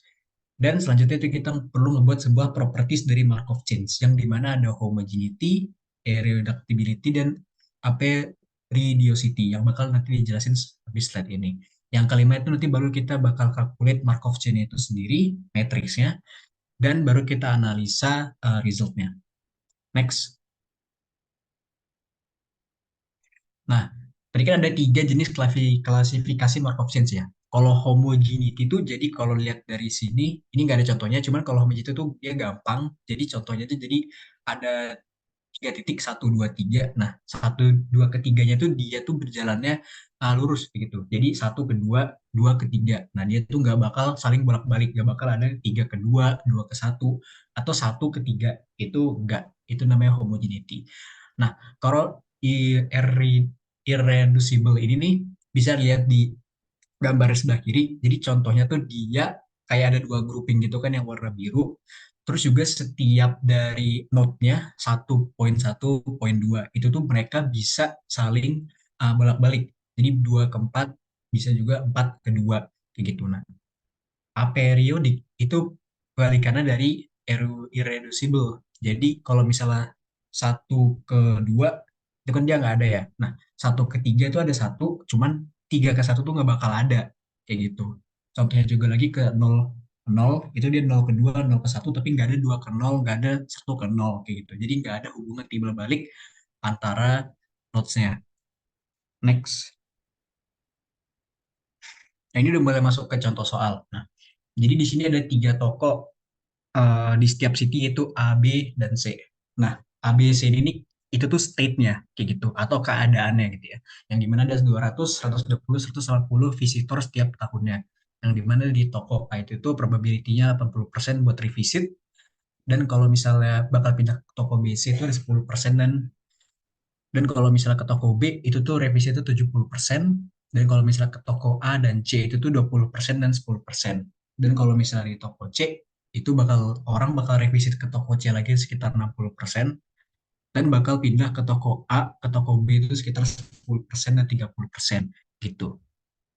Nah, pertanyaannya adalah berapa banyak visitor tiap tokonya di tahun berikutnya kayak gitu. Nah, balik lagi ke definisi Markov chain tadi kan untuk menghitung forecast lah gitu lah, gimana keadaan di tahun berikutnya sih gitu. Ini formula dari Markov chain. Itu ada next state yang dimana itu tadi city ABC-nya sama dengan kita buat sebuah matrix of transition probabilities yang dimana nanti isi ini sebuah persentasenya dan dikali sama current state-nya, yaitu jumlah visitornya. Gitu. Next. Nah, step pertama tadi kan kita udah ya define state-nya kan, yaitu ada 3 entities yang dimana kota A, kota B, dan kota C. Nah, next-nya itu kita determine transition probabilities-nya. Jadi kalau kita balik lagi ke soalnya, itu AKA 80%. Jadi maksudnya kan tadi di contoh soal kan di store A, orang bakal balik ke store A lagi kan 80%. Jadi kita langsung inget-inget aja, kita tulis aja 80%. Dan dari A ke B, A ke C itu juga sama. Cuman maksudnya orang bakal pindah dari yang awalnya toko A ke toko B itu probability sekitar 10%. Dan dari toko A ke toko C itu juga 10%. Nah, hal ini juga bakal kita tulis untuk setiap entitasnya. Sama juga. Jadi B ke A, B ke B, B ke C itu artinya dari awalnya toko B dan dia bakal entah ke toko A atau bakal revisi toko B lagi, toko C, dan juga berlaku juga untuk yang entities yang toko C kayak gitu. Nah, jadi ini namanya balik ke kosakata tadi ini namanya transition probabilities. Nah, bawahnya ini namanya baru diagramnya gitu. Nah, ini sebenarnya lebih buat mempermudah visualisasi dari transition probabilities-nya. Karena kalau kita lihat di sini kan um, A, B sama C, kita kan bisa lihat contoh aja A ke B gitu ya. Nah, A ke B itu kan 10% ya. Jadi ada tulisan 10%-nya sini. Terus juga dari B ke A 20%. Ini sama dengan yang ada di sini. Kayak gitu. Dan juga nih kalau misalnya ada maksud yang ngelinker gini, ini maksudnya dia balik lagi ke toko itu sendiri. Jadi yang ini 80%. Kayak gitu. Nah, terus setelah kita dapat nih semua probability dari setiap state-nya, kita lanjut ke transition matrix. Jadi kita membuat sebuah matriksnya. Caranya itu pertama kita ini harus diingat banget. Jadi kita taruh entities-nya yang dimana ABC ini ke row sama ke kolumnya. Jadi di ke sini row sama ke kolumnya kayak gitu. Nah, terus kita tinggal plotting aja. Contoh jadi dari A ke A itu dia 0,8. 0,8 dari sini ya, 80% kayak gitu. Terus contoh dari A ke B dia 0,2 kita dapat dari sini. Dan juga sama juga contoh misalnya dari C, itu dari C ke A itu dia 10% dia di sini. Gitu. Jadi cara bacanya tuh kita baca dari row-nya dulu, dari barisnya dulu, baru ke kolomnya kayak gitu. Baru kita plotting. Sebenarnya ini bentuk representasi visual dari determine precision probabilities-nya aja. Dan yang keempat itu cek tuh Markov principle lah.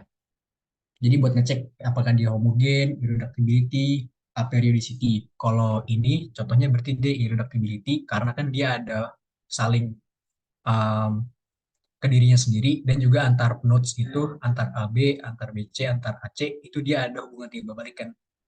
Kayak gitu. Boleh next.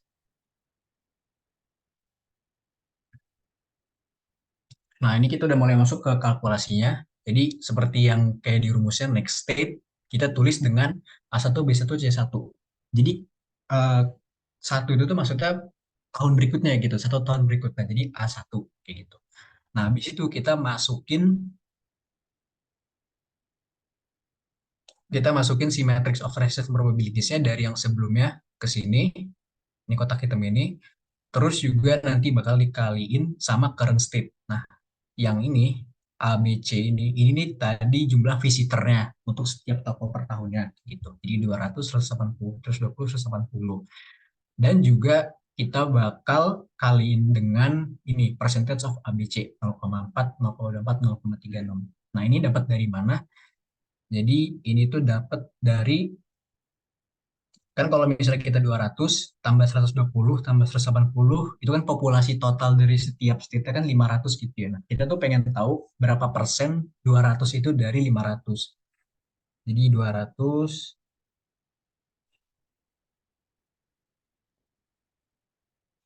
per 500 bakal dikaliin sama 100.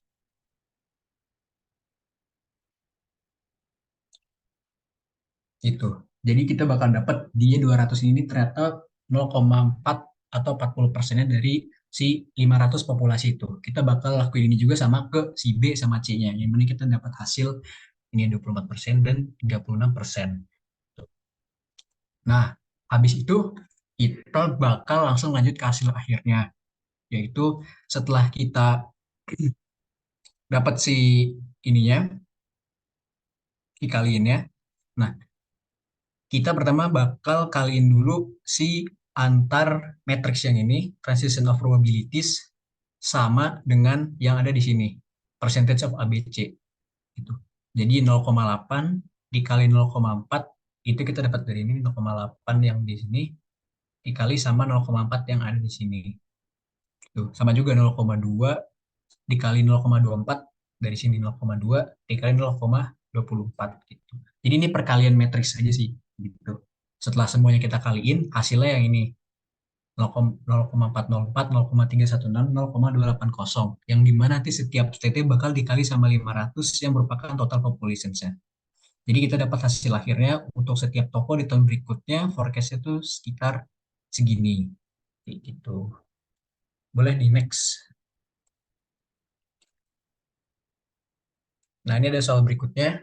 Jadi ini ada keadaan lagi. Jadi ada pasien yang transplantasi dialisis selama 1 tahun 30%-nya kadaver dan ada juga yang meninggal. 10%-nya ada ginjal donor hidup. Terus pada tahun setelah transplantasi 30%-nya dapat kadaver dan juga 15%-nya dapat donor darah kembali ke dialisis. Terus persentase kematiannya antara dua kelompok itu 20% dan 10% dan masing-masing. Terus juga yang terkena dialisis itu 10% meninggal dan lebih dari 1 tahun setelah transplantasi, dan 5% meninggal, dan 5% kembali ke dialisis. Nah, ini kan agak ribet ya kalau kita nggak plotting atau kita nggak buat kode untuk setiap keadaan yang ada di soal ini. Nah, jadi pertama kita plotting dulu aja, kita buat kode untuk setiap definisi keadaannya. Kita buat A1 tuh sebagai transplantasi kadaver, A2 tuh transplantasi ginjal donor hidup, A3 tuh yang dialisis, A4 tuh kalau misalnya kondisinya baik pasca transplantasi, dan yang A5 tuh kalau misalnya orangnya meninggal. Gitu. Boleh di next.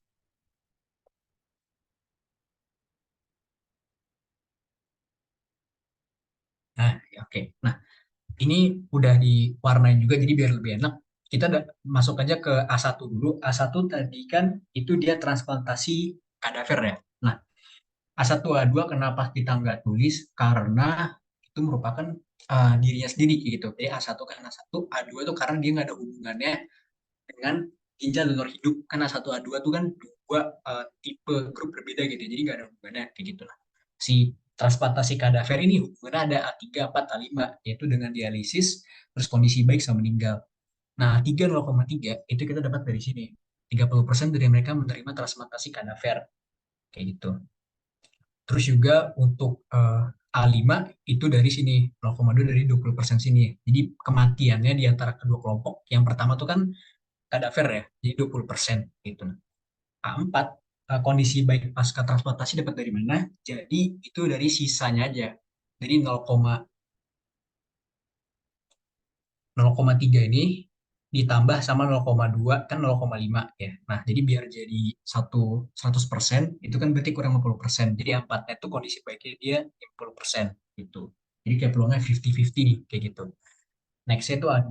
A2 tuh kita grup berulang lagi itu ginjal donor hidup sama juga karena nih grupnya yang berbeda dan A2 itu dirinya sendiri jadi nggak ada. A3 itu kita lihat dari sini 15% donor hidup dan juga untuk A5 ini dilihat dari sini 10%-nya yang bakal meninggal, kita tinggal tambah aja 0,15 tambah 0,1 0,25 dan yang peluang sekiranya bakal kondisi baik pasiennya itu 0,75 gitu. 100% dikurang 20%. Nextnya kita masuk ke dialisis gitu. Nah, kalau dialisis ini dia ada satunya. Karena bisa lihat di sini kan 30% menjalani transplantasi kadaver gitu kan. Terus juga untuk A2-nya yang dimana dia ginjal donor hidup dia 10%. Terus untuk A3-nya ini nanti hasil dari penjumlahan pengurangan dari A1, A2, A5. Nah, A5-nya itu yang meninggal dunia dia 10%. Jadi kalau 0,3 tambah 0,1 tambah 0,1 lagi jadi 0,5. Jadi sisanya buat jadi 100% kan 50% ya. Jadi ini juga. A4 sebetulnya juga sama. A3-nya kita dapat dari sini. 5% meninggal, ya kan? Ini yang meninggal. Ini yang balik ke dialisis itu dia yang A3 sama juga. Dapat 0,9-nya sama juga. Itu kalau ini sama ini ditambahkan berarti kan 10% ya. Jadi 100% dikali 10%, sisa 90% kita taruh di 0,9 di sini.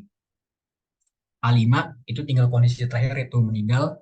Ya karena memang itu merupakan kayak kondisi akhir, jadi kita ambilnya 100% karena itu kan mereka merupakan mutlak gitu ya. Jadi 100% gitu. Boleh next.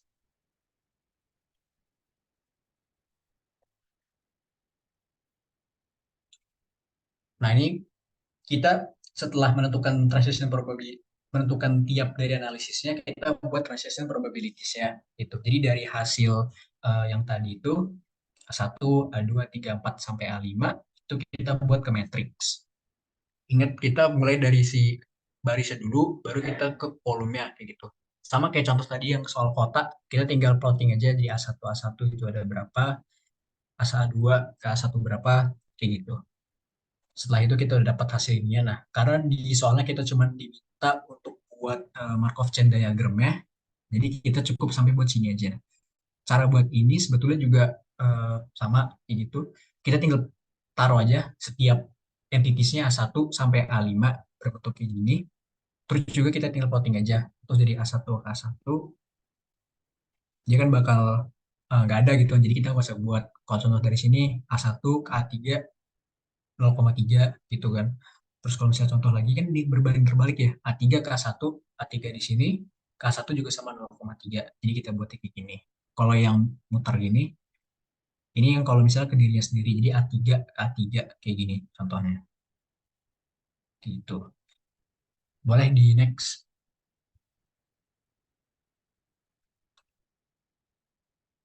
Oke, ini ada soal terakhir buat Markov chains.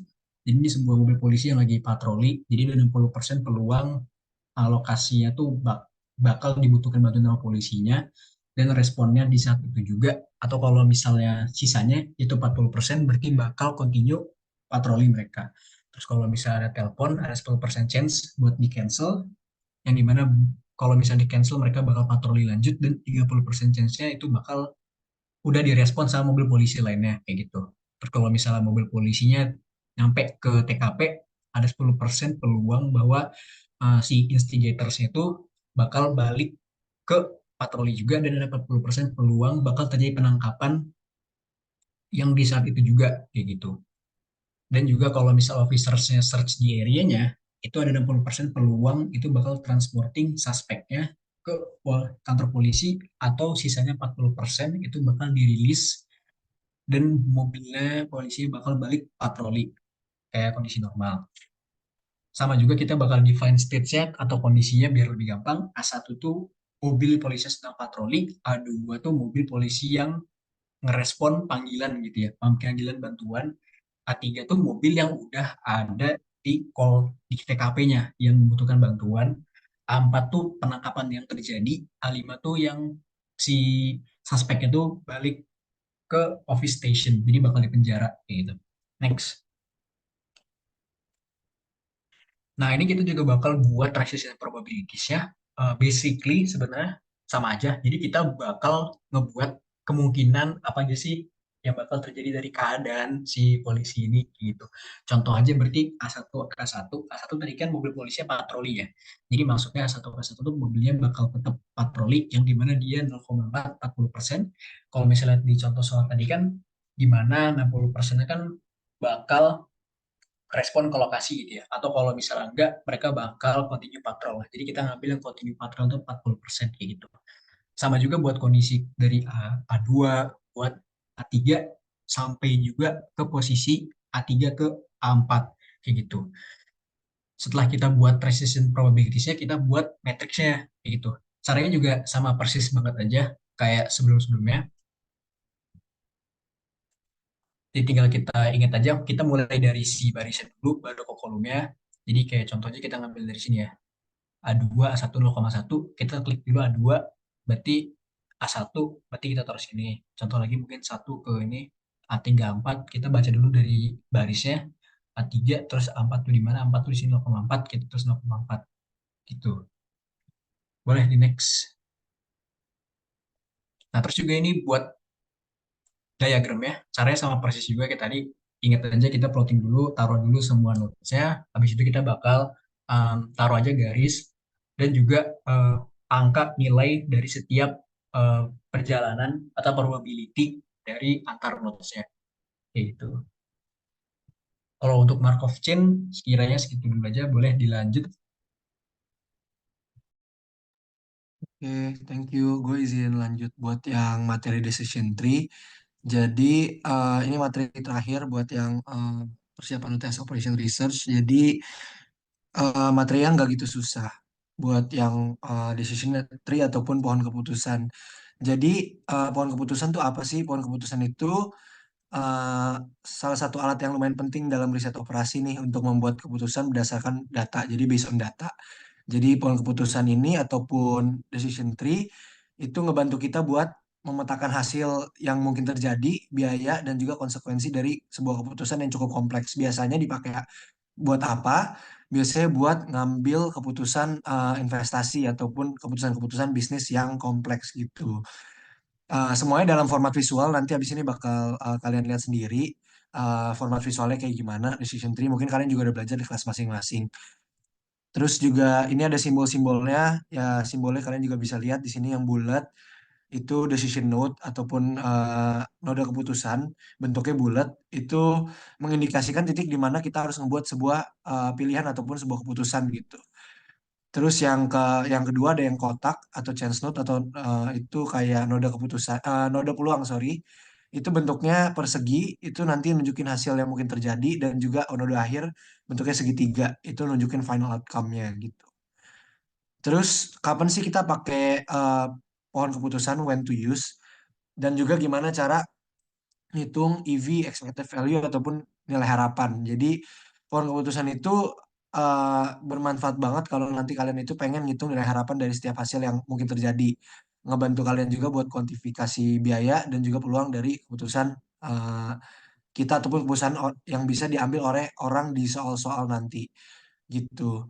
Jadi biasanya saat kita hadapin dengan beberapa opsi, mungkin nanti bakal gue jelasin di slide berikutnya. Nanti pohon keputusan ini bakal ngebantu kita lah ibarat kata nerapin penalaran yang kuantitatif ataupun dihitung untuk memprediksi konsekuensinya gitu. Jadi kalau buat ngitung expected value sendiri kalian bisa lihat sendiri di slide ada rumusnya. Jadi melibatkan perkalian potensi hasil moneter dikali dengan probabilitasnya dan juga menjumlahkan produk-produk ini untuk menemukan keputusan yang paling menguntungkan secara ekonomi gitu. Boleh di next?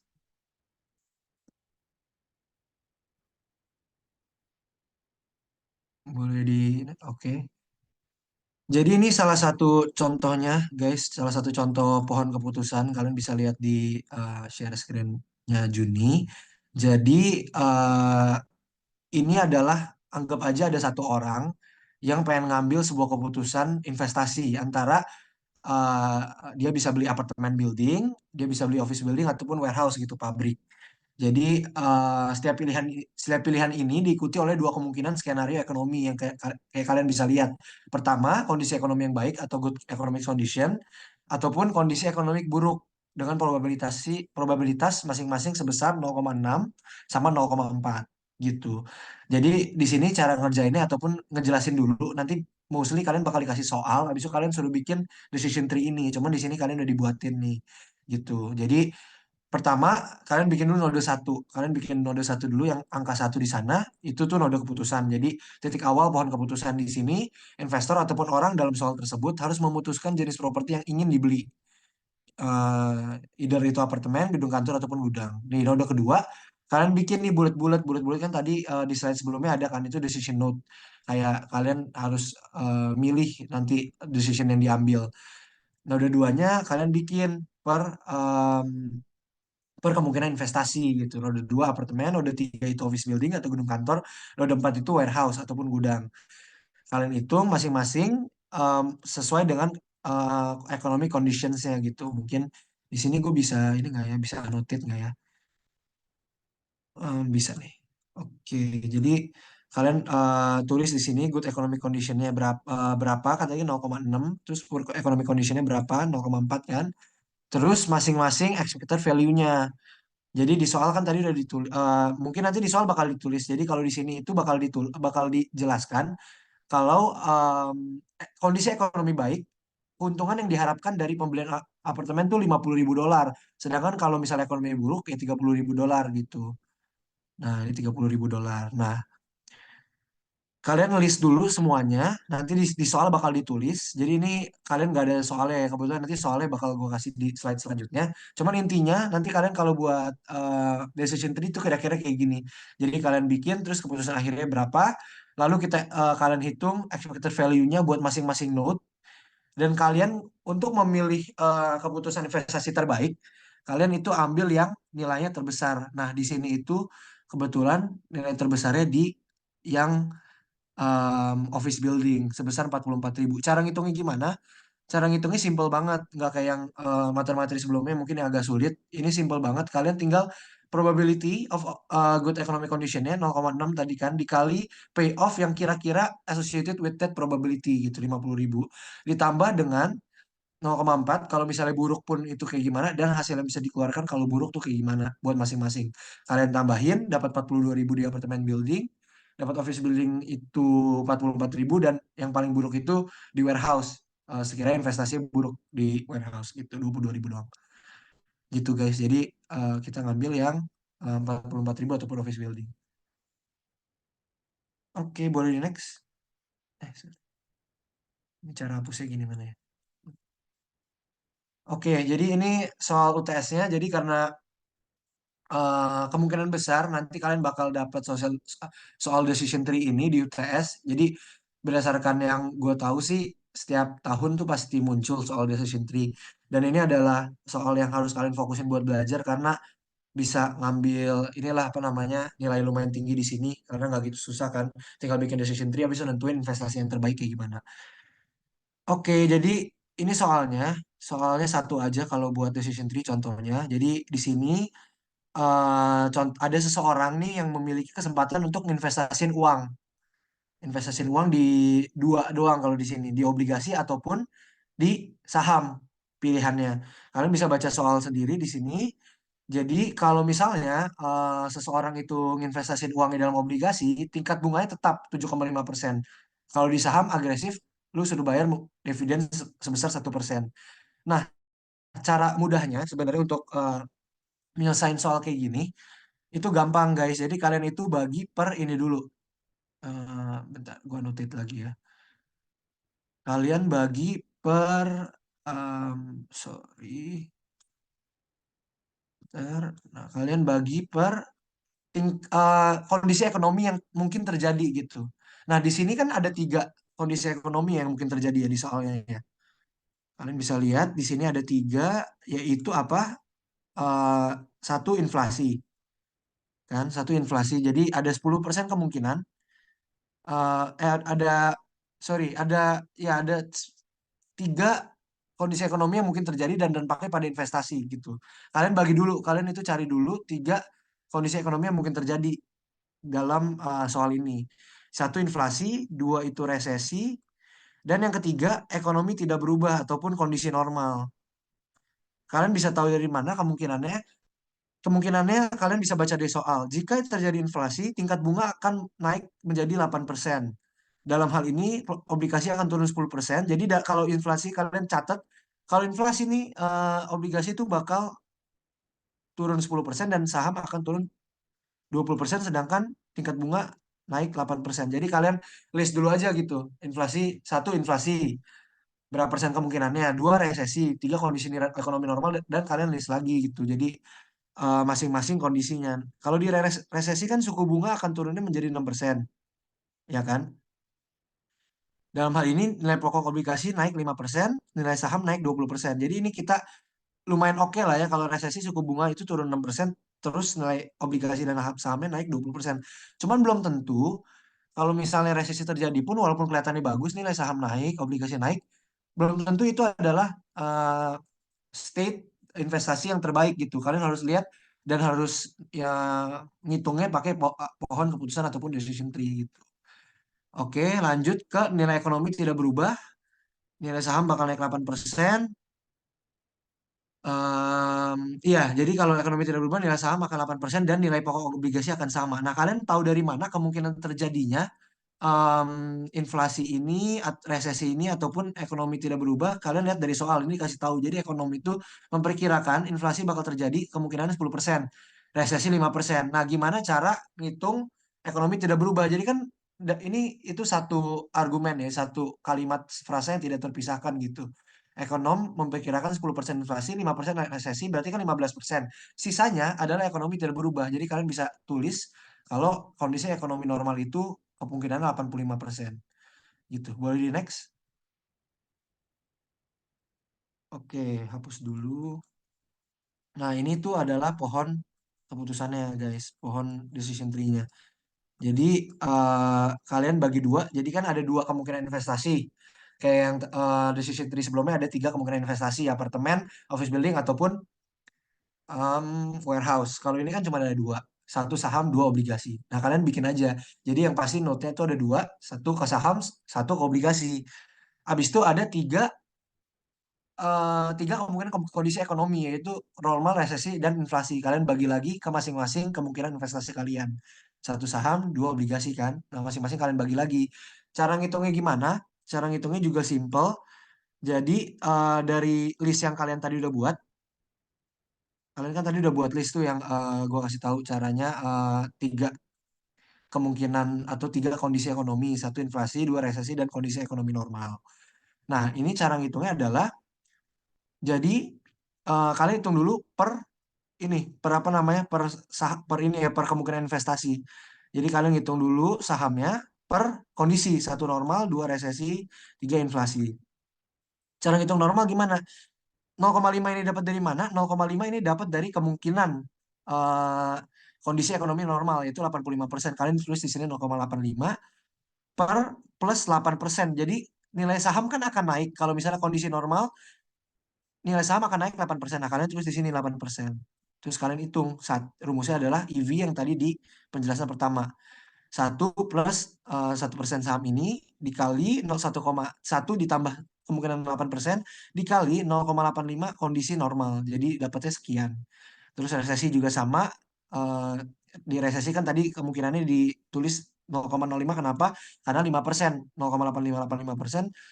Kalau resesi 0,05 ya 5% gitu. 20% kemungkinan apabila resesi terjadi, nilai saham akan naik sebesar 20% gitu. Jadi kalian tulis 1,01 sama karena kan 1 ditambah 1% saham dikali 1,2, 1 ditambah 20% saham naik dan dikali 0,05 yaitu kondisi resesi. Kemungkinan kondisi resesi sebesar 0,05 yaitu 5% dapatnya segini. Inflasi juga sama, ngitungnya kayak gitu. Tadi di inflasi ada 10% kemungkinan yaitu 0,1. Terus di sini kalau inflasi terjadi kan saham bakal turun 20% kan. Kalian tulisannya minus 20% gitu. Hitungnya juga sama 1,01. 1 dikurang 20% jadi 0,8 kan di sini. Gitu. Terus dikali 0,1 dapatnya segini gitu. Nah, sama juga di obligasi. Kalian hitung dulu di obligasi ya kayak gimana. Di obligasi kayak gimana, dihitung per kondisi juga normal, resesi dan juga inflasi. Kalian dapat lah. Makanya tadi kenapa gue harus gue rekomen kalian untuk tulis dulu apa namanya secara tulisan gitu inflasi 10% kemungkinan 5% kemungkinan dan kondisi ekonomi normal 85% kemungkinan supaya kalian nanti di sininya nggak bingung lagi mau nulisnya kayak gimana gitu. Sama sih tapi cara ngitungnya buat yang obligasi boleh di next. Oke, setelah kalian dapat apa namanya penghitungan ibarat kata per ini ya per apa namanya per keadaan kondisi ekonomi kalian hitunglah expected value ataupun EV-nya. Jadi untuk saham berapa, untuk obligasi berapa. Jadi itu tinggal ditambah doang guys semuanya ini. Jadi kalian ini ditambah ini hasilnya adalah EV ini. Jadi untuk saham kita dapatnya expected value sebesar 1,06858. Sedangkan untuk obligasi kita dapat 1,69693. Jadi jawabannya adalah lebih baik dan lebih menguntungkan untuk investasi saham dibandingkan obligasi walaupun sebenarnya dikit doang sih bedanya gitu. Jadi ini pentingnya buat em, pohon keputusan. Em, Mungkin segitu aja guys buat materi pohon keputusan. Tapi Jun boleh di exit dulu nggak ininya apa share screen apa namanya slideshow-nya soalnya gue ada bentar nih gue ada em, bentar ya, izin share screen sebentar bisa nggak di sini?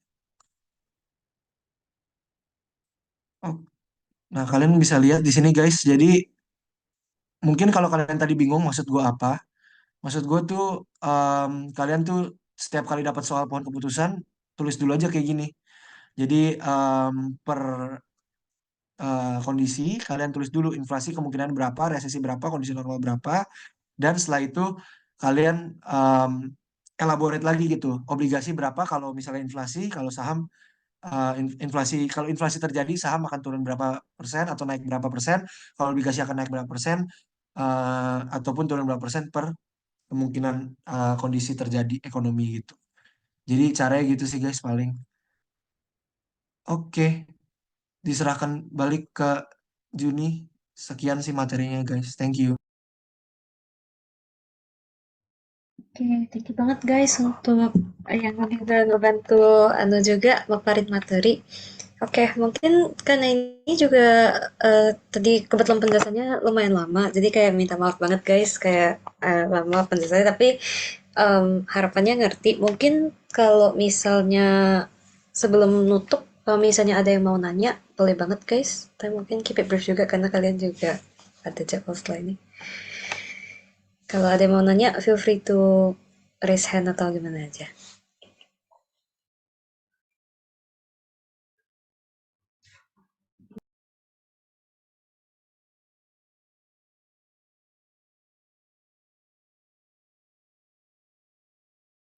Oke, sepertinya sejauh ini belum ada yang mau nanya, tapi kalau misalnya nanti memang ada pertanyaan atau apa, feel free untuk kayak kontak-kontak kita aja kalau misalnya mau nanya via PC atau gimana pun. Good luck ya nanti untuk UTS-nya guys, semangat.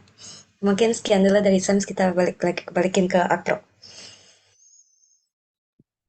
Oke, makasih buat kakak-kakak dari Lab Science untuk pemaparan materinya. Sebelum ditutup, kayaknya kita dokumentasi dulu ya kakak-kakak. Boleh. Oke, ini dari slide pertama, tuh, 2, 3. Eh, Oke, buat kakak-kakak dua, mungkin bisa diisi link QC-nya. Ini ben-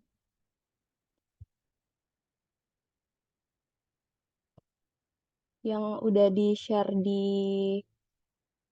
chat juga. Terus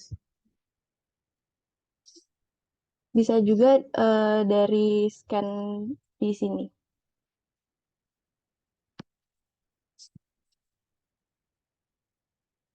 Eh, Mungkin saya mewakili Akro mengucapkan makasih buat kakak-kakak dua-dua juga yang udah berkesempatan hadir, dan mohon maaf juga kalau selama persiapan dan pelaksanaan milbanya masih terdapat banyak kekurangan, dan selamat siang dan semangat untuk UTS-nya kakak-kakak. Semangat guys, thank you.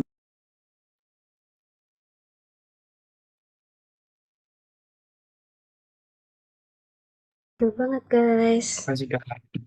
Makasih Kak.